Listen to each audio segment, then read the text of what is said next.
In this heart of mine, you live all the time. Sweet Sue, just you.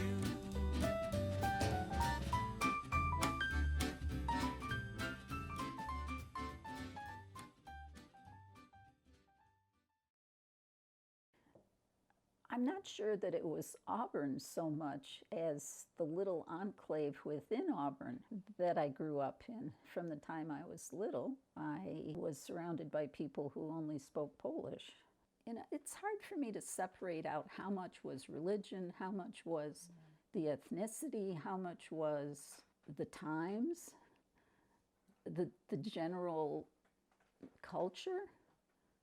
But there were so many restrictions on girls, the way, what you should wear, how your hair should be, don't be seen in certain situations, don't go to bars, don't go, not that I was interested necessarily, but I remember stopping around saying, I can't do this because I'm a girl, I want to be a boy. Our family doctor infuriated me because when I was thinking then about college, I told him I might want to be a doctor. And he looked at me and he said, you can't do that, you're a girl. And I told my mother when I got home I was never going to see him again. Our parents can be limiting in a lot of ways, or we can view them as limiting. But as I think back on how my parents behaved, I'm amazed at how much they were able to allow me to grow. I was only 17 when I went to college, and they understood that I wanted to do it, but they were apprehensive. And they also told me very frankly that they couldn't financially support that. So I knew that I was on my own. I was aware of my parents' apprehensions more than I was aware of mine. It was exciting to me. It was like opening up a whole new world. This is what I remember most of all was the classes. I remember one professor, I think it was organic chemistry, said he just did not do well on this prelim. And I said, well, I'm the head waitress. If you're the head waitress, you make all your room and board, not just half. But I also had to, do a lot of work. And I said, so I've been really busy doing that. He said, if you're not here to study, then just get out. And I was like, oh, that's really supportive. No, I think he just came from a different situation.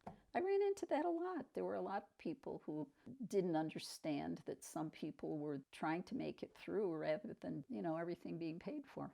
Yeah, everything about the college was, when you think about it now, was very old-fashioned. Women were not allowed to, we all had to live in dorms or in a sorority house. Couldn't, have an apartment or anything off campus. Meanwhile, male students Oh yes, males, that was fine. Okay. Yeah, and we had to wear skirts. We couldn't wear slacks. The only time slacks were allowed on campus was if the temperature was below freezing.